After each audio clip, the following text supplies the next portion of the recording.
늘은 미리 보시는 주, 그 은혜를 베푸시니. 다 같이 묵도하심으로 날 예배를 함께 드리겠습니다.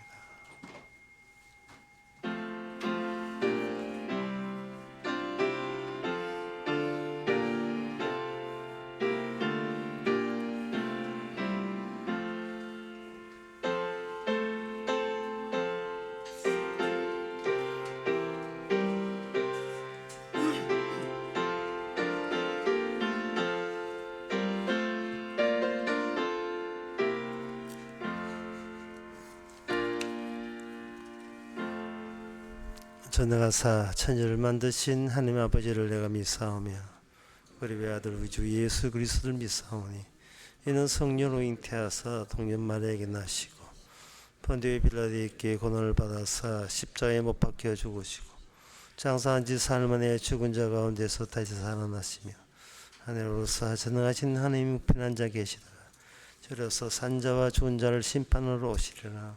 성령을 믿사오며 거룩한 공예와 성도가 수료하는 것과 죄를 사하여 주시는 것과 몸이 다시 사는 것과 영원히 사는 것을 믿사옵나이다. 아멘.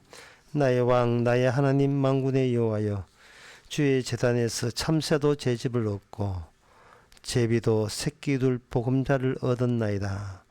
주의 집에 거하는 자가 복이 있나이다. 저희가 항상 주를 찬송하리이다.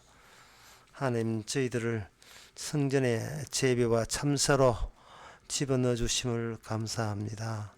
우리가 거할 곳이 세상이 아니고 영원한 아버지 집에 거해야 된다는 이 기쁨으로 살게 하옵소서. 예수님의 이름으로 기도합나이다. 아멘. 교동문 4번입니다.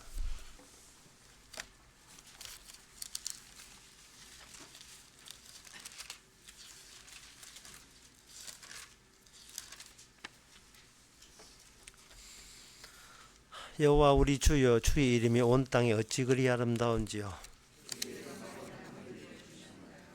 주의 대적을 인하여 어린아이와 젖먹이의 입으로 말미암아 권능을 세우시며 주의 손가락으로 만드신 주의 하늘과 사람이 무엇이간데 주께서 저를 생각하시며 저를 천사보다 조금 못하게 하시고 주의 손으로 만드신 것을 다스리게 하시고 만물을 그 앞에 두르셨으니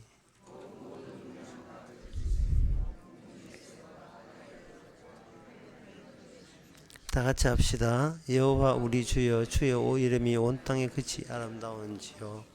아멘. 자리에 앉아 서서 찬송가 245장 합시다.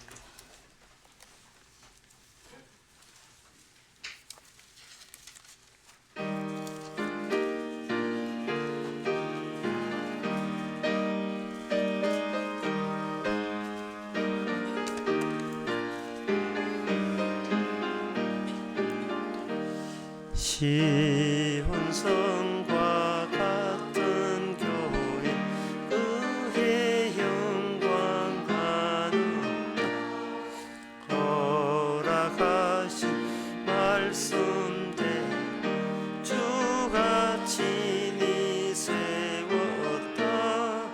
반석 위에 세운 교회 흔들 자가 누구랴.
이 시간 다 함께 기도하실 때 이상유 집사님 기도하시겠습니다.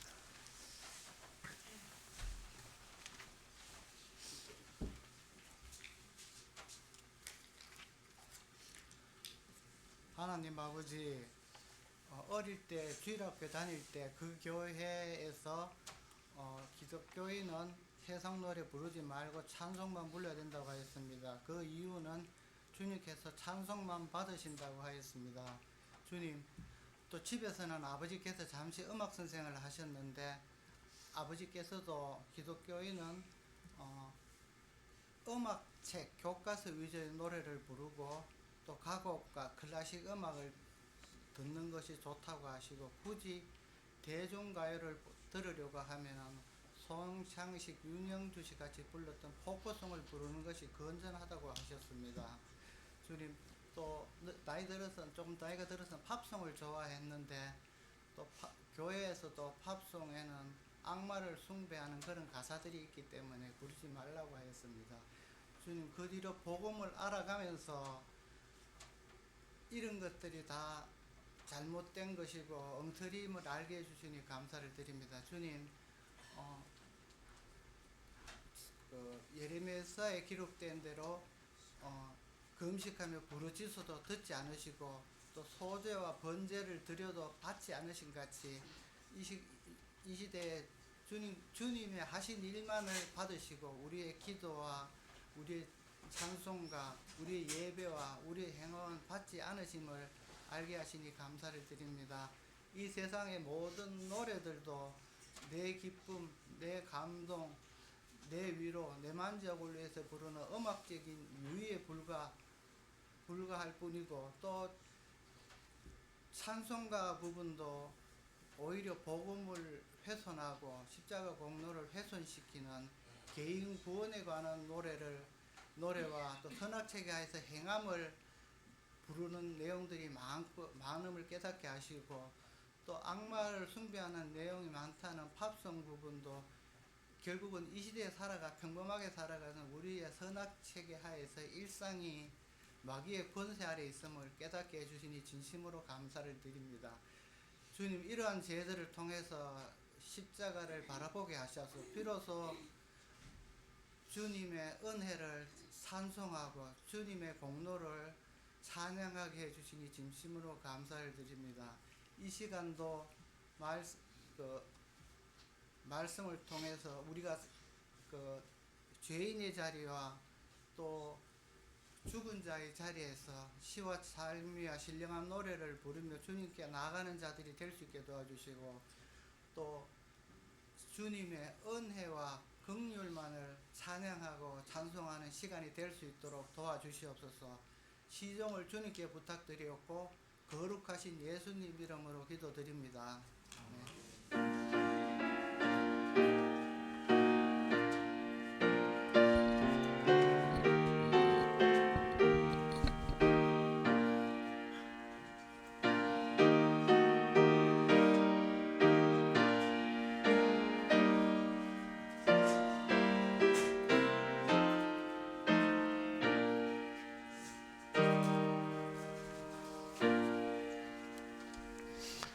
이 시간 광고 시간입니다. 예배 마치고 재직회 있답니다. 재직회 있습니다. 다른 광고 없으면 찬송가 319장 합시다.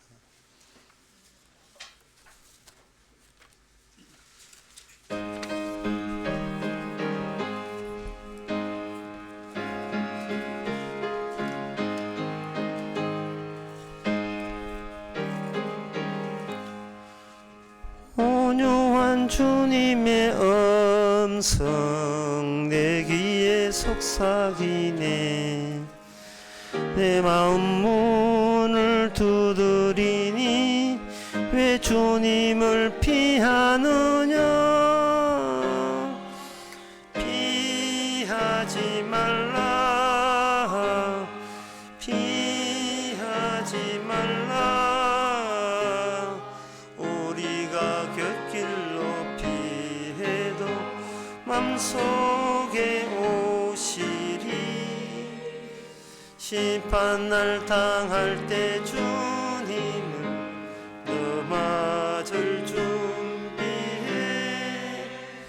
맘속에 주님을 영접하라 주 영접하라 사랑의 주 예수지 이 땅에 내려오사 문 밖에 서서 기다리니 참 놀라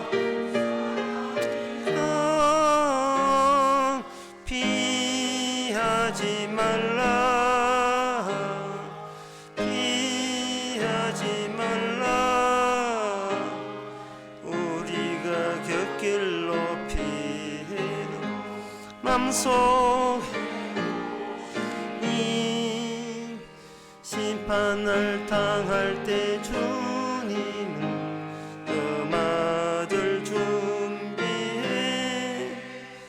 맘속에 주님을 영접하라 주 영접하라 주님이 부르는 음성 늘 받아주시나니 죄 버린 내게 임하시사 끝까지 늘 도우시네 피하지 말라 피하지 말라 우리가 곁길 높이도 맘속에 오시리 심판날 당할 때 주님은 너 맞을 준비해 맘속에 주님을 영접하라 주 영접하라 주님의 은혜를 받고 예수님 영접하라 마음문 활짝 열어놓고 너 주님을 영접하라 피하지 말라 피하지 말라 우리가 곁길 높이 맘속에 오시리 심판을 당할 때 주님은 그 맞을 준비해 맘속에 주님을 영접하라 주 영접하라 하나님의 말씀은 히브리서 1장 1절에서 2절입니다. 옛적에 선지자들로 여러 부분과 여러 모양으로 우리 조상들에게 말씀하신 하나님이 이 모든 날 마지막에 아들로 우리에게 말씀하셨으니 이 아들을 만유의 후사로 세우시고 또 저로 말미암아 모든 세계를 지으셨느니라. 아멘. 히브리서에 이제 시작하는데 히브리서 1장 그 초장에 보면 상당히 그 충격적인 내용이 나옵니다. 10절에 나옵니다. 주여 태초에 주께서 땅에 기초를 두셨으며 하늘 또 주의 손으로 지으신 바라 해서 누구나 아는 이야기 천지를 하나님이 창조했다 했는데 11절에 보면 그것들이 멸망할 것이라고 되어 있습니다. 그렇다면 하나님이 진정 창조한 것은 천지냐 아니면 천지는 하나의 예비적인 것이고 다른 것을 창조하시는가? 다른 것을 창조합니다. 그거는 뭔가 복과 저주를 창조하십니다. 따라서 우리가 인간에게 하나님에 의해서 인간으로 지음받았을 때 우리가 지음받은 이 육신도 예비적인 거예요. 이것이 이걸로 되는 게 아니고 천국을 창조하시고 지옥을 창조할 때 그 창조에 우리 몸은 어디에서 어떻게 창조의 자재가 될 수 있느냐, 이게 우리에게 남아 있는 기회라고 할 수 있습니다. 그래서 이게 히브리서가 하나님이 천지를 창조했기 때문에 하나님이 책임진다라는 하나님, 그 하나님은 이것은 진짜 하나님하고 다르다는 이야기예요. 만들었기 때문에 책임진 게 아니에요.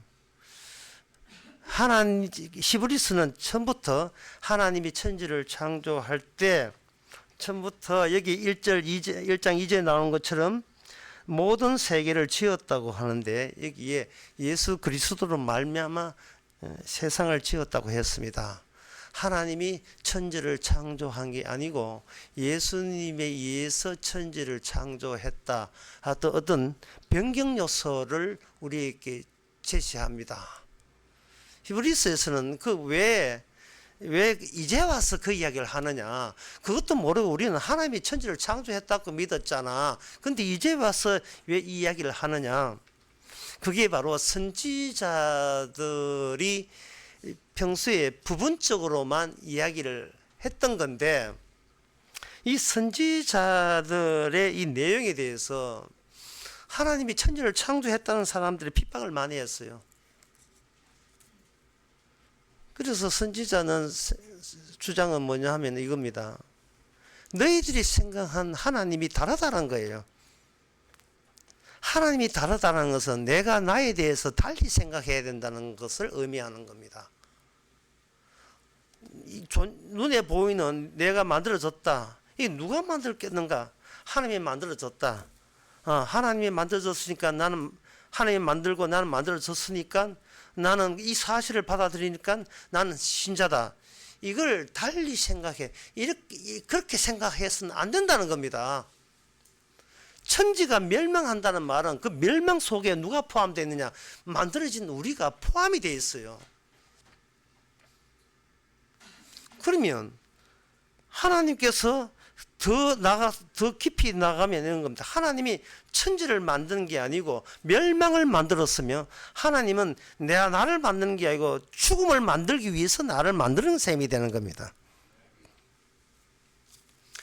죽음을 만들었다는 것은 생명을 따로 만들었다는 것을 전제로 해서 하나님께 우리께 알려주시는 거예요. 따라서 이 히브리서에서 핵심되는 것은 아들로 말미암아 천지를 만들었다는 이 의미를 새롭게 하기 위해서 이 아들이 이 땅에서 사람들에게 어떤 대우를 받았는가에 초점을 맞춥니다. 이 아들은, 이 예수님은 인간들이 그동안 선지자, 특히 구약의 유대인들이죠, 선지자들이 공부를 많이 했을 건데, 인간이 많이 공부를 해봐야 아들을 믿을 수 있는 게 못된다는 겁니다. 이것은 인간이 단순히 실수 또는 철저하지 못했어가 아니라 인간 전체가 이 부분으로 된 것은 결코 이게 예수 그리스도의 전체로 나아갈 수 있는 길이 차단되어 있다는 것을 뜻합니다.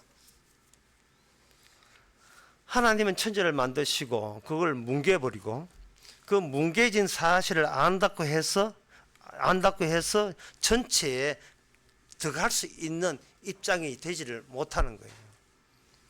그러면 이것은 선지자는 부분으로 이야기했는데, 선지자는 여러분 상속자가 아닙니다. 아들을 만유의 후사로 세우셨다 했을 때 하나님의 아들이 상속자예요. 선지자는 상속자가 아닙니다. 왜냐하면 선지자는 부분으로 알거든요. 근데 부분을 다 끌어모은다고 이게 전체가 되는 게 아니에요. 그러면 부분의 총체, 부분의 전체와 진짜 예수님을 한 전체 사이에 뭐가 있느냐? 단절이 있습니다. 이게 끊어져 있어요. 뭐 수정해서 들어갈 수 있는 게 안 됩니다.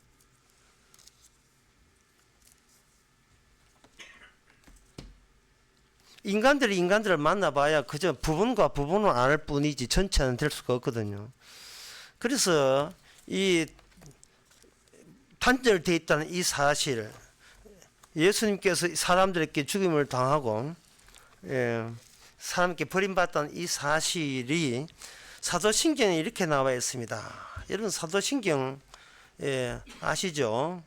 전능하사 천지를 만드신 하나님 아버지를 내가 믿사오며, 거기에 보면 본디오 빌라도에게 권한을 받아서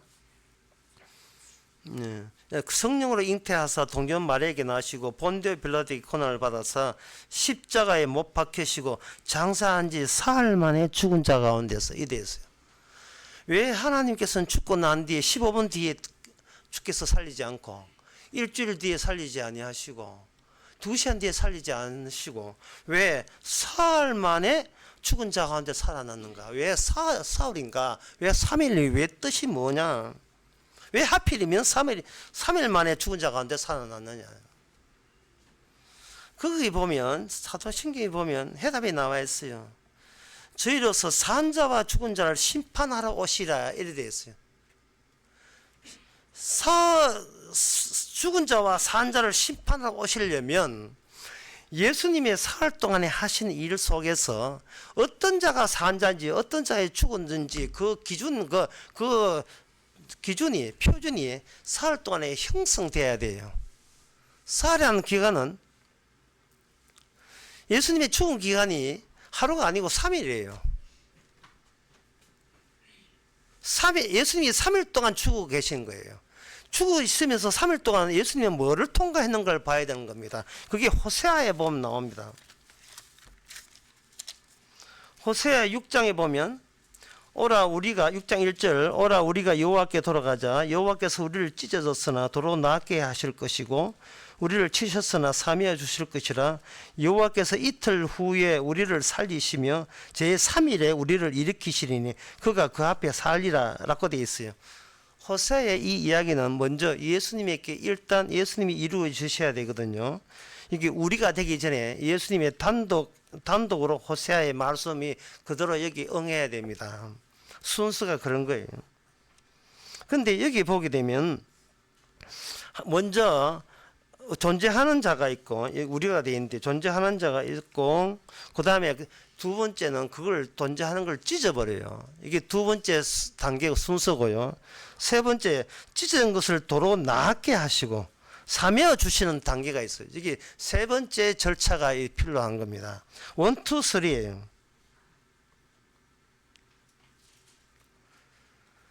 그 세 번째 그 절차에서 예수님께서 어떤 일을 하셨기 때문에 제 3일에 3일 뒤가 우리가 사는 날이 되느냐 하는 거예요. 도대체 이 3일 동안 무슨 일이 있었기에 사는 날이 되는가? 이 호세아 이 6장 이 대목에서 이 대목을 요한계시록에서는 사흘이라고 하지 않고 뭐라고 되어 있냐면 한때, 두때, 반때라고 되어 있어요. 한때, 두때, 반때. 때는 인간의 시간에서 때는 반때랑 2분의 1때 하는 것은 없습니다. 하루 단위로 계산할 때 하루예요. 반나절 하는 게 이게 없어요. 그런데 이 요한계시록에 보면 그 3일 동안의 내용을 설명하기 위해서는 하나, 둘, 3 그것을 요한계시록에서는 한때, 두때, 반때라고 이게 설명을 하면서 그 한때, 두때, 반때 일어났던 소위 죽은 자들이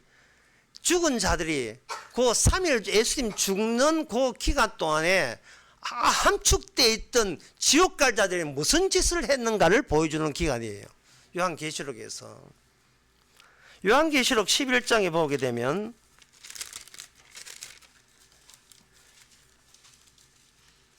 여러분 상당히 난해한데요. 상당히 어려워요. 뭐가 어려우냐 하면은 인간이 이미 시간 계산을 하고 있다는 것 때문에 어려워요. 인간이 시간을 모르면 이게 어렵지 않은데 시간이 예수님께 속했다는 것은 어렵지 않은데 인간은 시간을 계산하기 때문에 인간이 계산한 시간과 주님의 시간이 다른 점을 인간은 수용하기가 상당히 곤란한 겁니다. 인간의 시간은 뭐냐면 자기 몸이 하루하루 살아가는 것을 따져서 인간은 시간을 측정해요. 그런데 정확해서 그거는 시간이 아니고 그거는 시계입니다. 인간 자체가 자기의 몸이 시계가 되어 있어요. 시계는 여러분 시간이 아니에요. 이런 말도 참 어려워요. 시간을 시간을 청적하는 것은 시간 그 자체가 아니고 시간 속에서 자기가 살아있음을 확인하기 위해서 시간을 이용하는 것밖에 되지를 않습니다.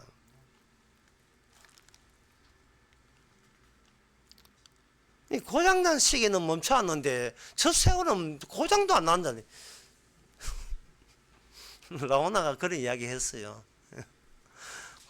벽지기는 고장났는데 저 세월은 고장도 안 난다. 상당히 그저 어떻게 보면 철학적인 중요한 의미를 이야기하고 있어요.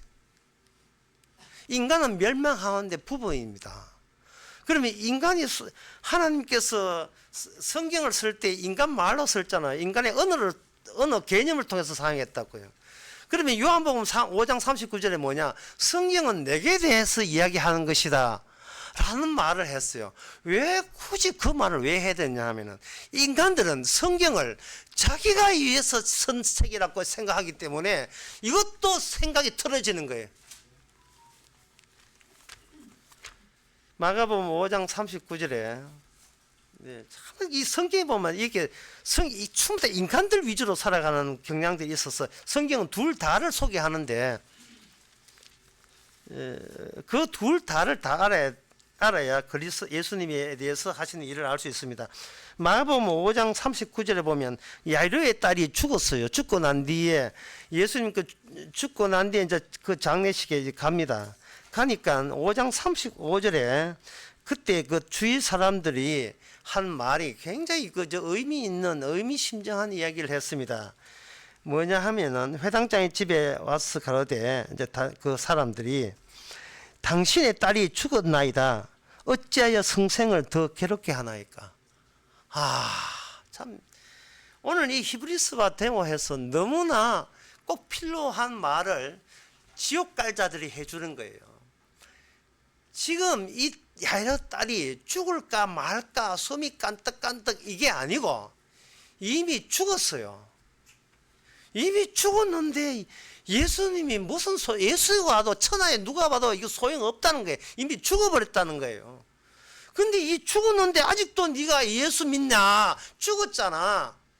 이 말은 살아서 예수 믿는 것은 다 그 거짓말이고 가짜라는 거예요. 이거는 예수님이 이용하는 겁니다. 혹시 살려줄까 말도 안 되는 소리 하고 있는데 이거는 자기 생각하는 거예요. 자기. 히브리서에서는 모든 게 멸망하게 돼 있어요. 창조됐냐? 예. 그러면 멸망해야 되겠는데 당연한 거예요. 하나님이 널 만들었어. 예. 그럼 네 죽어. 이게 원칙이에요. 이게 히브리서의 원칙이라고요.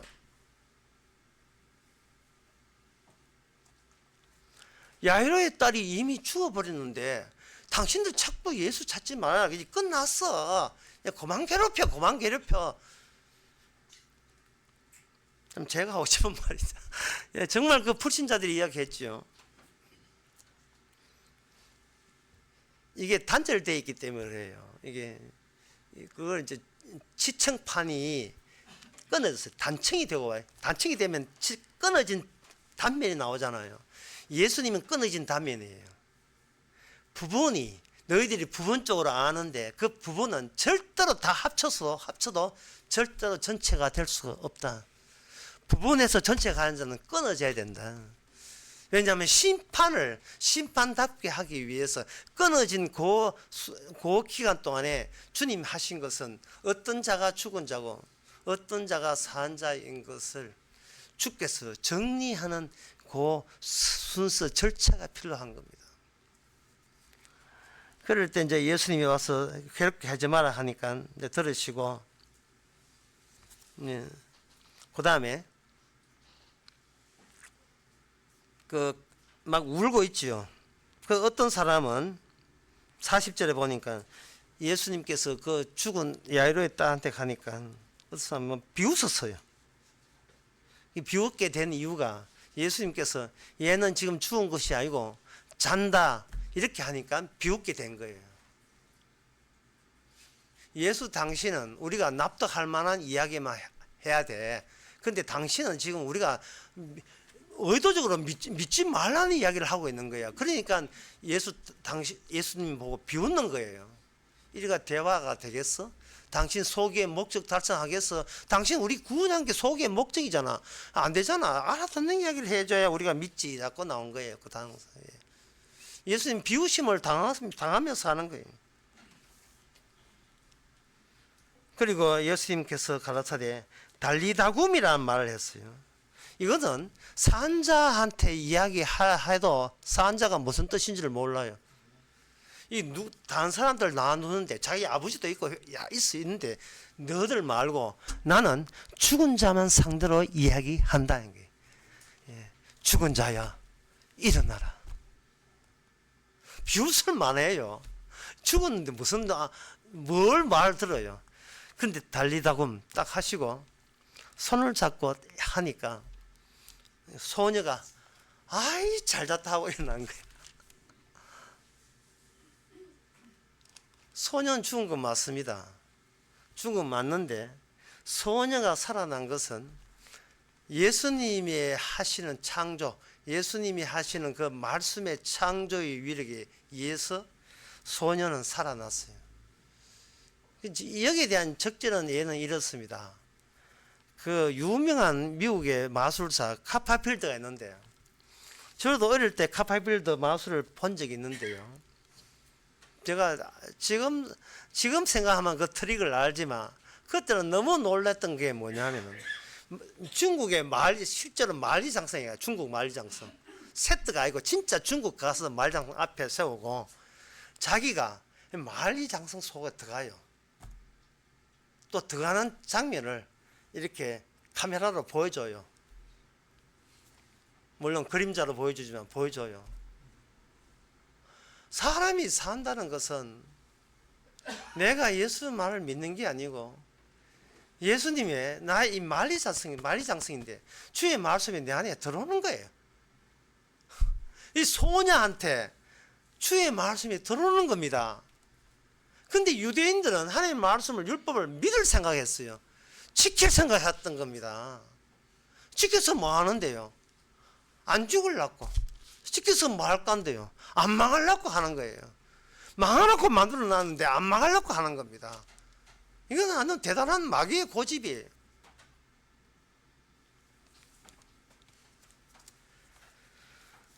주님께서 이게 인간들은 3일이라고 하는 3일. 3일이 아니고 이게 인간들 계산은 3일이에요. 예수님이 사흘 동안 있었으니까 3일이 아니라 순서를 이야기해요. 한때, 두때, 그 다음에 반때예요. 한때 멀쩡한 것, 둘째 찢어버리는 것, 셋째 반때예요. 한때 멀쩡한 예수님이 아버지한테 멀쩡해요. 두 번째 아버지가 예수님을 찢어버립니다. 호세아 말씀은 예수님부터 먼저 지켜야 되기 때문에 예수님이 지킨 그것을 그대로 말씀이 우리 안에 들어오면 그것이 호세아 말씀이 우리 안에 들어와서 작동하고 있는 겁니다. 살아서. 세 번째가 뭐냐 하면은 반때입니다. 이 반때가 무슨 뜻이냐 하면은 2분의 1인데 이게 2분의 1이 전체 2분의 1 그 다음에 사태, 그 다음에 세계의 전체를 2분의 1로 나눠서 보여주는 거예요. 2분의 1은 죽은 자의 전부가 2분의 1, 나머지 2분의 1은 천국 갈 사람의 전부가 2분의 1. 둘이 합하면 3일이 되는 겁니다. 세 번째 날이 되는 거예요. 이게 예수님께서 여기 사도신경 다시 보게 되면 주께서 사흘 만에 죽은 자 가운데 살아나신 이유가 산자와 죽은 자를 심판한다. 산자와 죽은 자에 대해서 요한계시록 20장에 보면 이렇게 되어 있습니다. 책이 두 권의 책이 있는데 한 책은 인간의 행함에 대해서 전 책이다. 인간의 행함에 대해서. 인간의 행함은 인간이 자기에 대한 서술을 한 거예요. 내가 이렇게 뭘 했다는 게 서술한 게 이게 행위책이에요. 생명책은 주님이 내한테 뭐 했다는 게 내가 아버지 앞에 나는 이런 일을 했다는 것이 생명책입니다. 예수님 쪽은 살아있는 게 2분의 1이고 행위책은 뭐냐? 죽은 자가 죽을 수밖에 지옥 갈 수밖에 없는 걸 보여주는 2분의 1이에요. 그 2분의 1, 그 반대에 대해서 다니엘 9장 27절에서 그 언급을 하고 있습니다. 72일에 62일에 한 1회를 반 1회로 나눠요. 두 번을 나눠요. 두 개를 나누게 되면 이게 3.5일이가 이거 3.5날이 돼요. 한때, 두때, 세 번째는 사흘이 아니고 사흘 반이 되어버리는 겁니다. 반의 의미를 그 세 번째다가 주입시키기 위해서 그렇게 하는 겁니다. 요한계시록 11장에 보면 자 그때 죽어야 될 자들이 무슨 짓을 했는지 나옵니다. 요한계시록 11장에 보면 예수님께서 십자가에 못 박히시고 난 뒤에 두 선지자도 증거하다가 죽어요. 땅에 있는 자들이 저희가 죽음을 보고 즐거워하고 기뻐하고 서로 예물을 나누고 하다가 여기 9절에 보면 백성들이 족속과 방언과 나라 중에서 사람들이 그 시체를 사흘 반 동안에 목도하며 사흘 반 동안에 목도한다고 되어 있어요.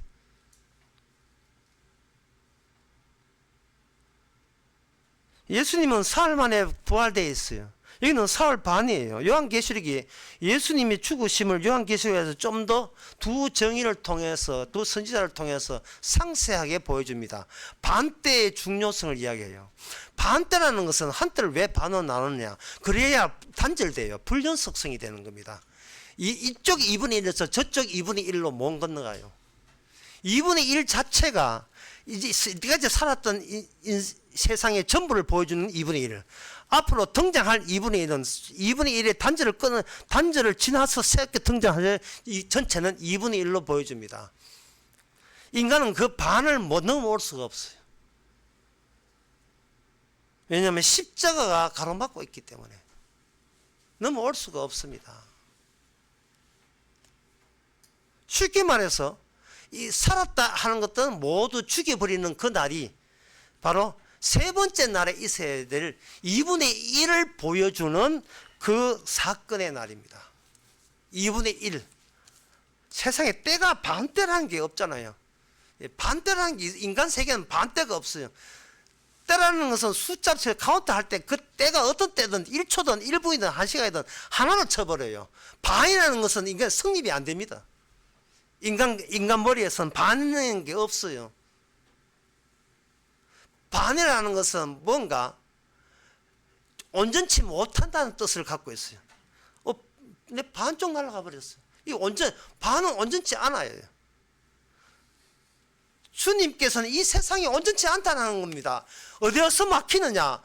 한때, 두때, 십자가 반때에서 막혀버린 세상은 온전치 않은 세계예요. 이 온전치 않은 반때의 세계를 자재로 생각해가 이걸 인수해서 그 2분의 1에서 전체를 만들어버린 겁니다.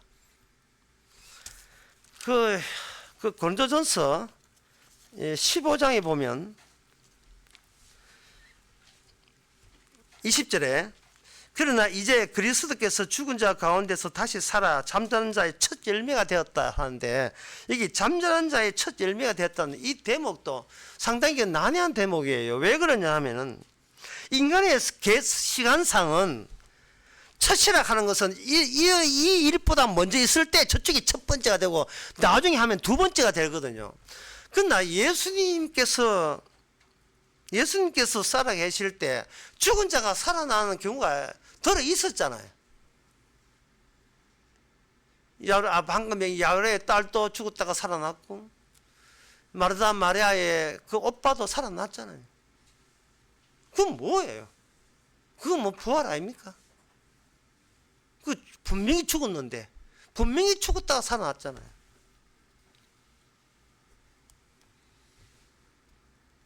주님께서는 그것을 부분이라고 해요. 더 어려운 대목은 뭐냐? 십자가 달릴 때 옆에 있는 강도한테 뭐라고 이야기했냐면 네가 오늘 밤에 나그네 있으라고 했어요. 오늘 밤에 나그네 있으면 그 강도는 결국 죽지 않고 주와 함께 부활한 걸로 되어 있는데 그거는 부활이 아니라는 겁니다.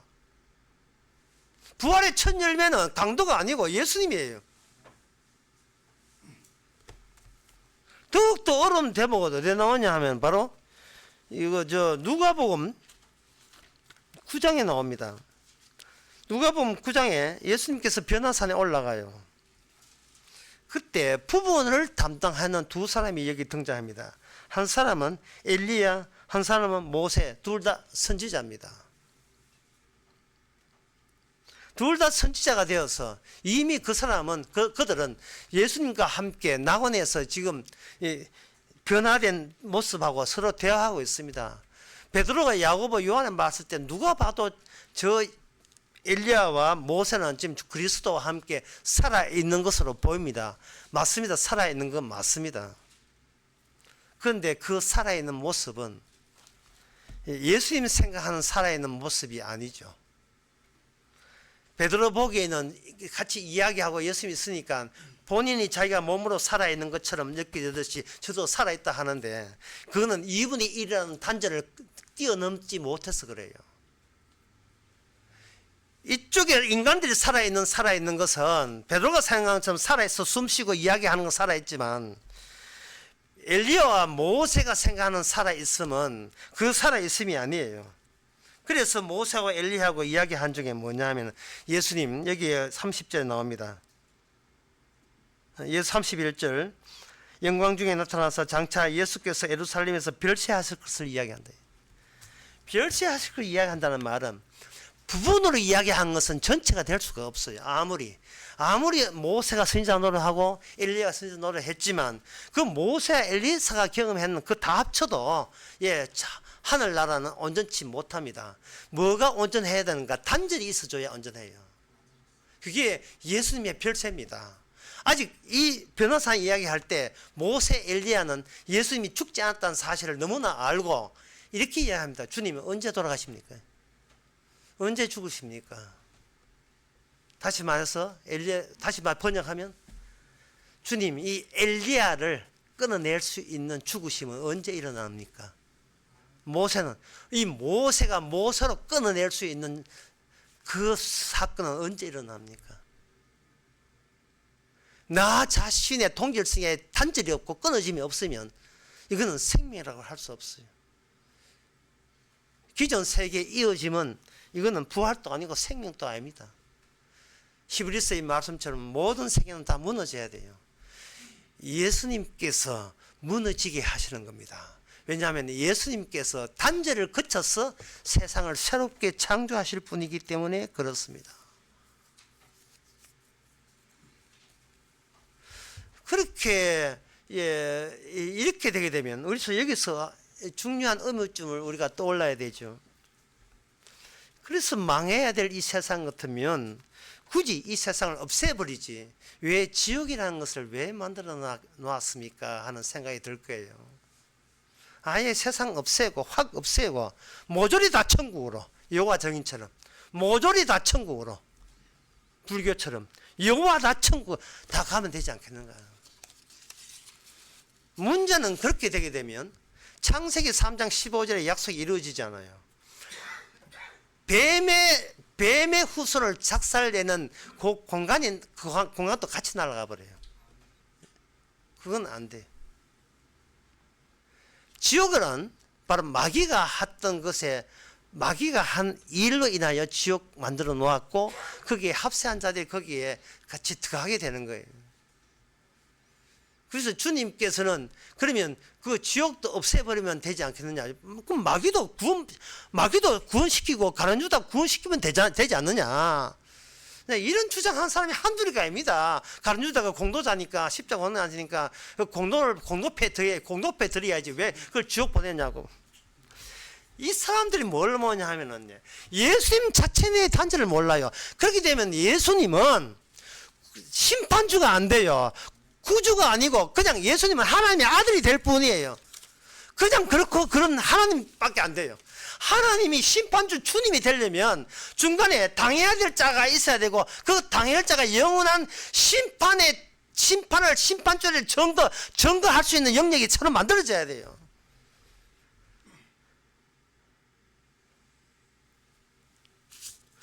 지금 이 선지자들이 부분적으로 이야기하면서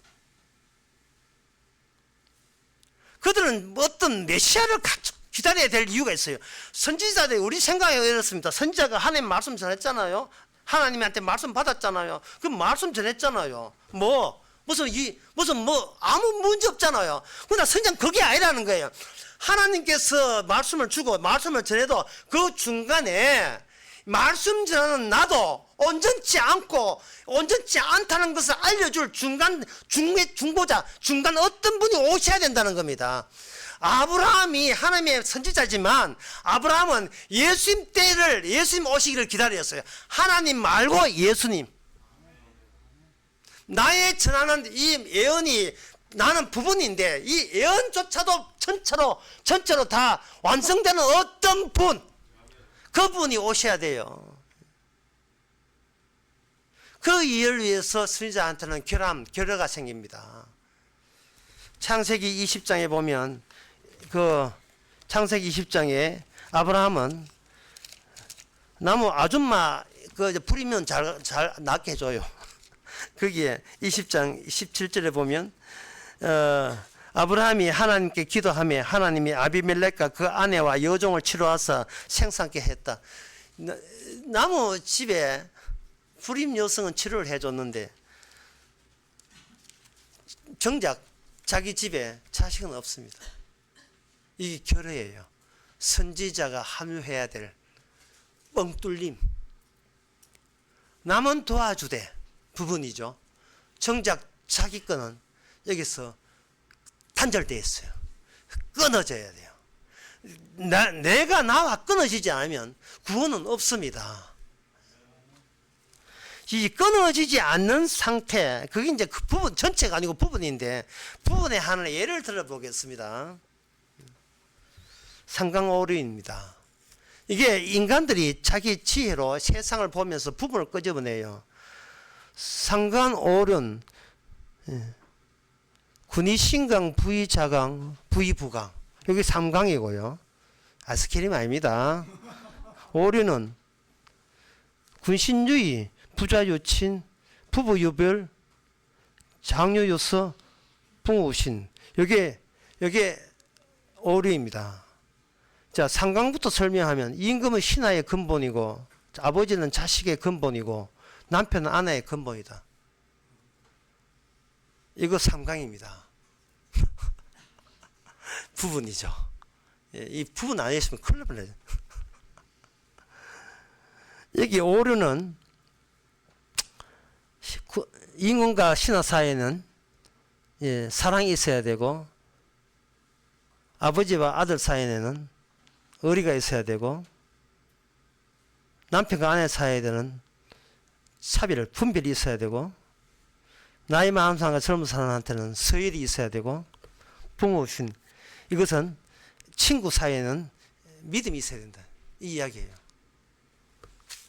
자, 여기서 문제를 사람들이 이 말에 대해서 동의하는 이유가 뭐냐? 딱 이거예요. 나를 없애고 싶은 생각이 전혀 없어요. 이게 부분입니다. 부분인데도 불구하고 나를 전체로 보는 이 마귀가 이거 계속 집어넣는 거예요. 분명히 성경은 예수님에 대해서 이야기한다고 백날 이야기해도 지금도 교회 가면 성경 쓰고 있어요. 성경 쓰고 성경을 이렇게 규태하고 왜 그런 짓을 왜 합니까? 나를 잃어버리기 싫어서 그래. 내가 나를 구원하고 싶었어요. 목사님 어떻게 하면 나 구원받습니까? 뭘 믿으면 됩니까? 주님의 불연속 죽었다는 사실이 전혀 들어오지를 않았어요. 만리장성인데 앞에 마술사를 옆에다가 세워놓은 끝이에요. 마술사가 내 안에 들어오는 것을 내가 허락지 않아요.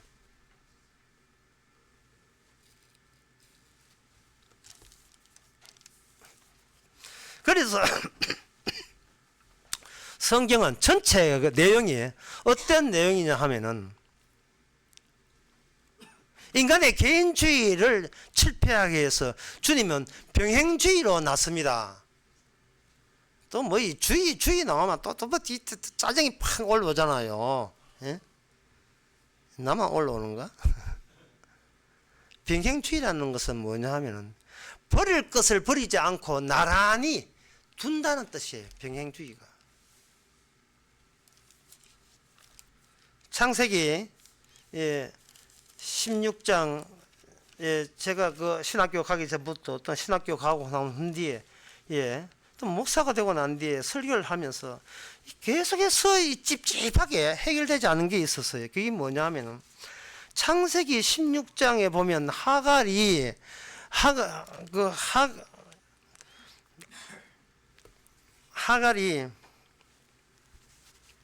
이 종이거든요. 사라의 종. 하갈이 임신하고 난 뒤에 그 사라가 임신했다고 구박을 좀 했어요. 그러니까 사라가 이제 이 하갈을 학대를 했습니다. 학대하니까 하갈이 가출했어요.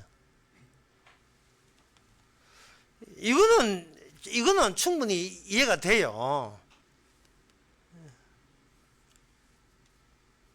이런 경우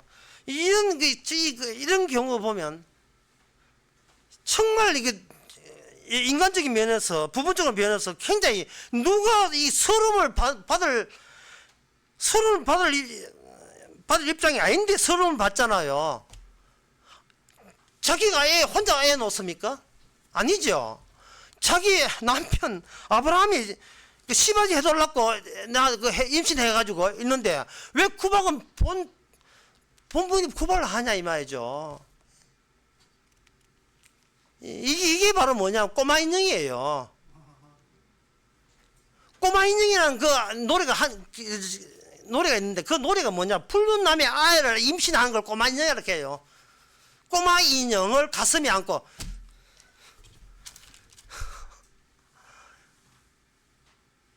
혼자 눈물 있어요. 그게 이게 하갈을 자기 사라 남편이 임신시켜 놓고 자기는 구박을 해버리면 자기 처지는 곤란하지 않습니까? 그래서 16장에 보면 어떤 대목이냐 하면은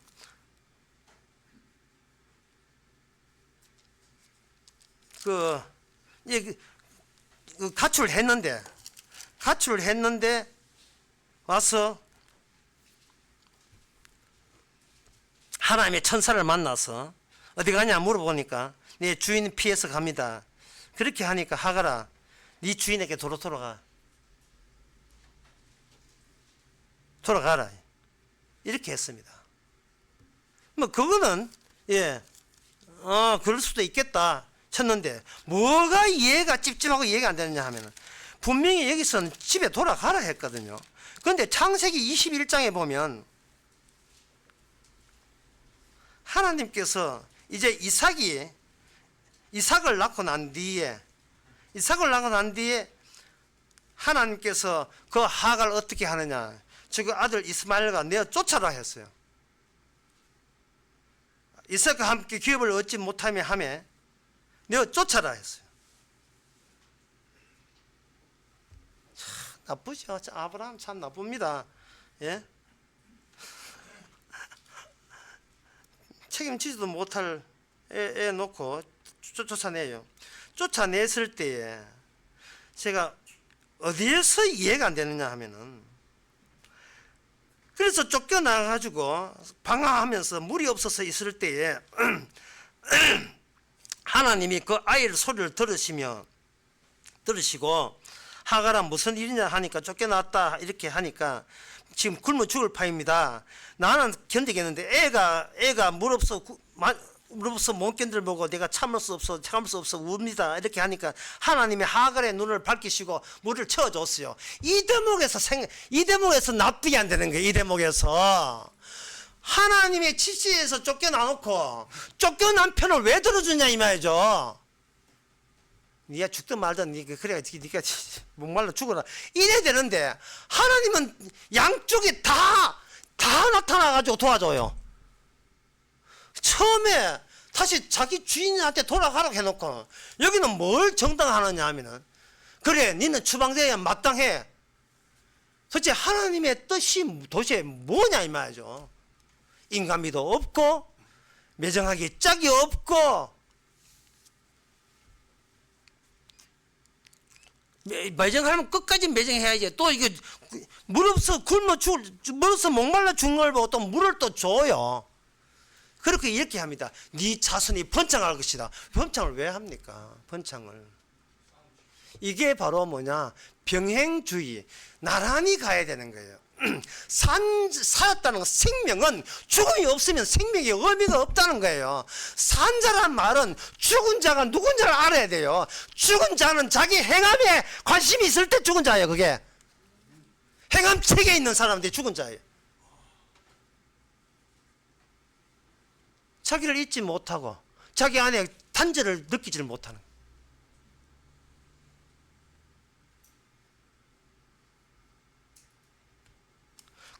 그 동네는 또 번창해야 돼. 그쪽 동네도 번창해야 돼요.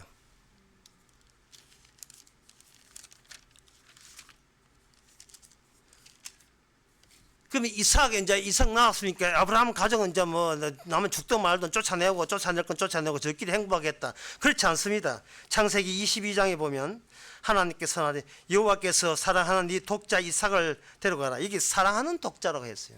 다시 말해서 네가 사랑하는 독자 이삭을 없애버려라 함으로써 내가 없어지지 않는 한 하나님은 보이지 않는다는 원칙을 수립합니다. 하나님께서 내가 내 앞에 버티고 있는 한 네가 생각하는 하나님은 다 엉터리 하나님이다.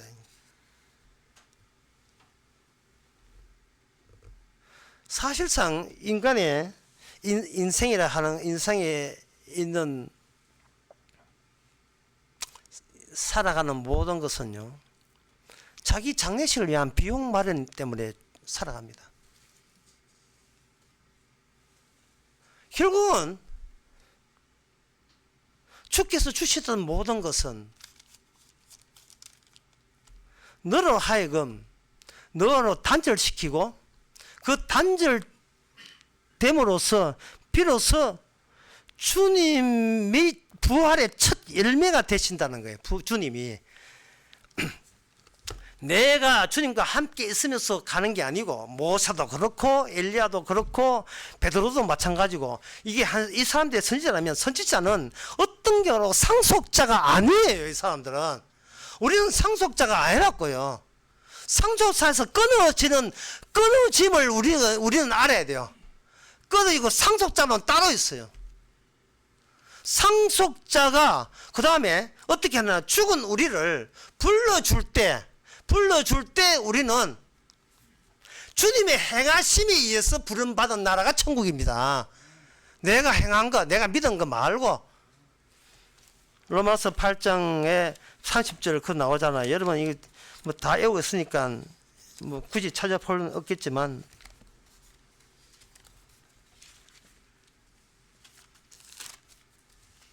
또한 미리 정하신 그들로, 또는 미리 정한, 이거 29절부터 보면 하나님이 미리 아신 자들로 그 아들의 형상을 본받게 하기 위해서 복사한다 했죠. 복제를 해버려요. 맏아들이 되게 하려 하심이라. 또 미리 정하신 그들을 부르신 그들을 또한 의롭다 하신 그들을 영화롭게 하셨느니라. 예수 그리스도께서 스스로 죽으심으로써 죽음의 단절을 하시고 그 단절된 2분의 1의 새로움을 가지고 거기서 부활의 첫 열매가 되어서 부활의 능력이 오게 되면 그 부활의 능력에 의해서 우리에게 부르심이 이루어지고 그 부르심이 이루어진 것은 예수님에게 이루었던 모든 상속분을 같이 공유하는 백성이 되게 하나님 나라의 백성이 되게 하신다 이 말이죠. 그러니까 예수님이 죽었다는 말은 고린도후서 5장 말씀이 맞아요. 모든 인간이 죽은 거 맞아요. 예수님이 죽으심으로 모든 인간은 죽은 거예요. 주님에게 필요한 원자재는 주님 자체가 생산자입니다. 경제에 두 가지가 있어요. 소비재가 있고 생산자가 있어요. 소비자라 하는 건 껌이에요. 심고 벽에 붙이고 또 떼고 또 심고 있음을 낳고 있음을 낳고 수단되는 건 이건 소비재지만 생산자라 하는 것은 아예 없는 데서 새롭게 주어진 생산재거든요. 예수님의 생명은 생산재입니다. 우리가 같이 그 어떻게 생명 좀 저도 원했습니다. 원하지 마. 네 원하는 것도 네 행함이야. 그것도 아브라함이 아들을 죽임으로써 아브라함은 자식이 없어요. 나무 불임 여성이나 잘하지. 자기 아내는 불임 여성은 끝났어요. 자기한테 아무것도 없어요. 잉태치 못한 자가 천국 백성입니다. 잉태치 못한 자. 잉태치 못한 자가 상속자예요.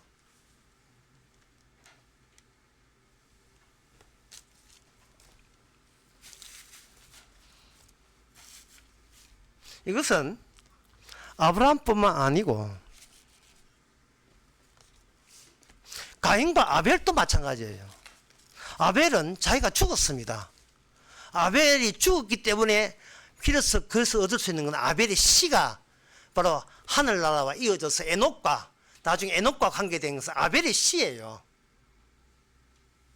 아벨이 죽었기 때문에 아벨의 씨가 하나님과 동행할 수가 있는 겁니다. 그런데 가인은 자기 자신을 잃어버리지 않았어요. 의도적으로 살인했는데도 불구하고 살려줘요. 자식 풍풍 많이 나가놓고 살려줘요. 그들은 자기가 동질성으로 유지되고 있습니다. 끊어짐이 가인의 세계에서는 끊어짐이 없어요. 사람이 살다 봐 죽겠지 뭐. 이렇지 살다 봐 죽는 것은 그건 죽음이 아닙니다.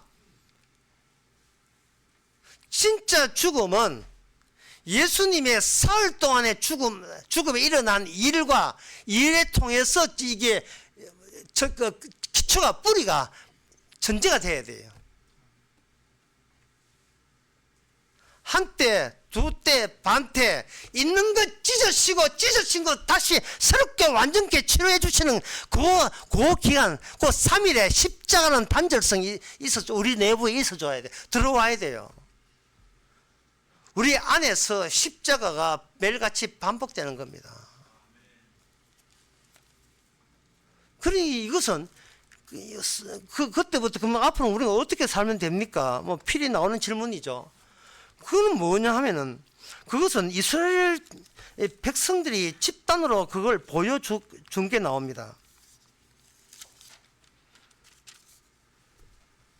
고린도전서 10장 2절에 보면 모세에게 속하여 다 구름과 바다에서 세를 받고 3절에 보면 다 같은 신령한 식물을 먹으며 다 같은 신령한 음료를 마셨으니 이래 있어요. 하나밖에 없는 물, 하나밖에 없는 음식을 다 같이 먹었는 겁니다. 그러면 이거는 내 해놓고 뒤에 4절에 뭐냐, 그 물 나온 반석이 곧 그리스도시니라. 나 아니다 이 말이죠. 나 아니에요. 그리스도께 나온 반석의 물을 먹는 겁니다. 그러면 그 환경이 뭐냐? 나를 아예 죽이겠다는 환경, 광야죠. 광야는 내가 장례 치러야 될 환경이, 내가 하나님의 은혜로 죽어가는 그러한 환경이 이게 이 세상입니다. 하루하루 죽어가고 있다는 거, 내가 손댈 수 없는데 주께서 죽여주신다는 이것이 얼마나 큰 기쁜 소식인지요. 얼굴 보기 별로 기뻐하지도 않아요. 여기 고린도전서 10장 19절에 20절에 보면 이런 말씀 나옵니다. 그런즉 내가 무엇을 말하느냐? 우상의 제물이 무엇이며 우상은 무엇이냐? 대저 이방인의 제사하는 것은 귀신한테 하는 것이다. 이방인께 하는 제사는 귀신한테 하는 것이다.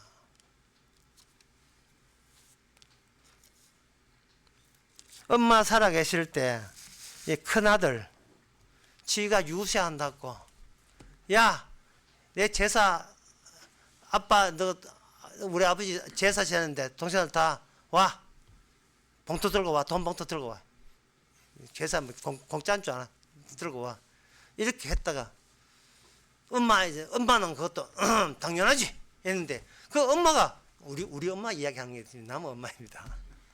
그 엄마가 죽고 난 뒤에 그 형님이, 유세 떨던 형님이, 야 동생 이리 와, 제사 가져가, 제사 네가 해. 예. 네 아내는 음식도 잘하고 전도 잘 굽고, 예.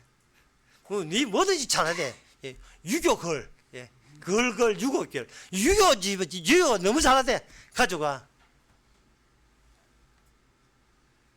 이게 세뇌가 돼가지고 형한테 세뇌가 돼가지고 가스라이팅 돼가지고 아니 뭐합니까? 말을 못해.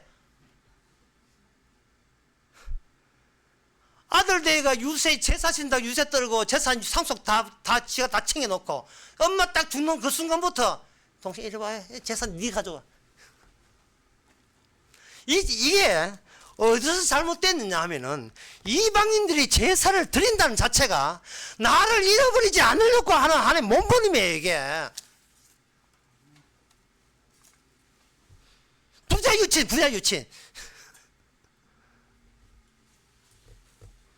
부의자강이 나의 뿌리는 엄마다 아빠다. 부모가 내 뿌리다. 세상에 있는 모든 모습들이 인간의 행함과 언어가 태도가 자기가 자기를 끊어내지 못하는 데서 나를 지켜보려고 나를 사수하려고 시도하는 데서 나온 겁니다. 행함책에다가 주께서 춤다 하나라 그 서기가 천사가 다 적어놨어요. 예. 네가 안 죽어서 나오는 행동과 말을 좀 다 적어놨어요. 지옥에나 가라야지. 내가 키울 나도 없고 내가 지킬 나도 없습니다. 제 아는 친척한테 이야기했어요. 예, 교회 안 나오나? 내가 그 시간에 내가 이제 음악 강의 들어가야 된대. 너무나 니 왜 교회 안 나와? 요새 그 시간에 음악 하는 게 있어. 음악 공부한다고 그거 참석한다는 거예요. 얼마든지 세상에서 용납이 되는 핑계죠. 그러나 성경 마태복음 주님께서는 하여튼 단도리를 단단히 하세요. 하여튼 인간에서 나오는 말들은 전부 다 성경에 다 있는 거예요. 마태복음 그 20장 마태복음 그 20장 22장에 임금님이 혼인잔치를 딱 하는데 오라 했거든요. 오라 하니까 나는 내 지금 소와 살찌는 짐승을 잡았기 때문에 못 갑니다. 나는 밭을 사서 못 갑니다. 내가 내 장가가기 때문에 못 갑니다. 자기 자신 천국은 이와 같아. 천국은 세상에서 자기 자신을 자기가 지켜야 된다는 것 때문에 이렇게 천시당하고 학대당하고 배척받는 그 모습으로 이 땅에 천국에 왔다는 거예요. 그리고 그 결과가 예수님께서 사람들에게 죽는 결과였습니다.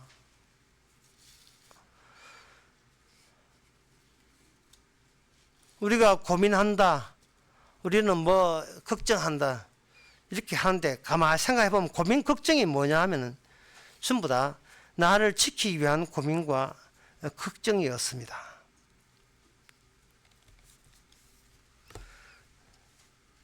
자, 끝으로 그러면 우리가 어떻게 사는가? 고린도전서 11장에 10장에서 귀신한테 하는 제사다. 그러면 11장에 우리는 뭐냐? 11장 23절부터 보면 내가 너희에게 전한 것은 주께 받은 것이니 주께서 잡히던 밤에, 이게 바로 제사입니다. 주께서 잡히시던 밤에 주께서 죽고 난 뒤에 남기신 그 떡과 그 피를 우리가 우러와서 먹고 마시는 거예요. 주께서 3일 동안 이루었던 그 결과물, 십자가 사건의 결과물에 이것이 우리 안에서 계속 작동하도록 참여하는 것, 이게 바로 우리가 드리는 하나님께 예배입니다. 그러면 우리라는 존재는 왜 그렇게 주님 혼자 하면 되는데 왜 있느냐? 기생 라합이요, 기생 라합과 여기에 두 정탐꾼과 거기에 하나님이 개입해서 만들어낸 것이 붉은 창 틈에 있는 붉은 줄이었어요. 이거 이 3조가 3인 1조가 되지 않으면 만들어지지 않는 것이 바로 붉은 줄이에요. 기생 라합은 자기의 고향을 떠나버렸어요. 그리고 정탐하러 온 정탐꾼, 천사와 같은 정탐꾼, 날 숨겨둬, 날 숨겨달라 하는 거. 기생 라합이 숨겨줬잖아요. 숨겨줘. 날 숨겨줬으니까 나 이 예수 또는 속한 천사를 숨겨줬으니까 내가 너를 잊지 않으마. 네가 나를 시인했으니까 나도 마지막 날에 너를 시인하마. 이러한 협약, 이러한 계약, 약속, 그렇게 만나도록 주선하신 분은 또 하나님 아버지. 그래서 생긴 것은 십자가 피. 오직 나를 끊어낼 수 없는 나를 끊어낸 그 십자가 여러분 속에서 늘 작동되기를 바랍니다. 기도하겠습니다. 하나님 아버지, 산자와 죽은 자 우리가 결정할 문제가 아니고 천국과 지옥 우리가 선택할 문제가 아닌 것을 이제 알았습니다. 우리는 입 다물고 멸망하는 세상과 함께 멸망하고 죽으면 되는데 하나님께서 성령으로 십자가 알려주셔서 이제는 십자가를 믿는 것이 아니고 십자가 우리 안에서 작동하는 그러한 운반체로 만들어 주셨사오니 이런 사나 죽으나 십자가만 하나만 자랑할 수 있는 저희들 되게 하옵소서. 예수님의 이름으로 기도합나이다. 아멘. 다시 일어나셔서 204장 합시다. 주일 학교는 저 뒤에서 하겠습니다.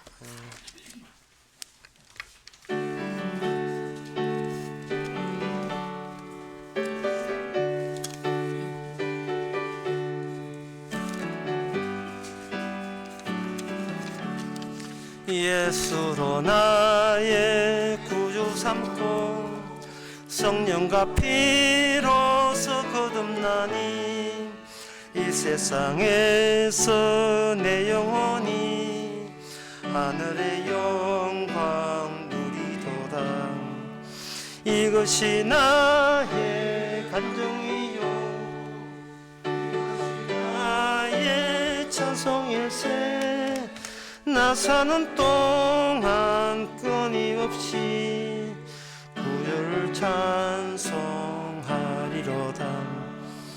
온전히 주께 맡긴 내 영 사랑의 음성을 듣는 중에 천사들 왕래하는 것과 하늘의 영광 이것이 나의 간증이요 이것이 나의 찬송일세. 나 사는 동안 끊임없이 구주를 찬송하리로다. 주 안에 기쁨 누림으로 마음의 풍랑이 잔잔하니 세상과 나는 간 것 없고 구속한 주만 보이도다. 이것이 나의 간증이요 이것이 나의 찬송일세. 나 사는 동안 끊임없이 구주를 찬송하리로다.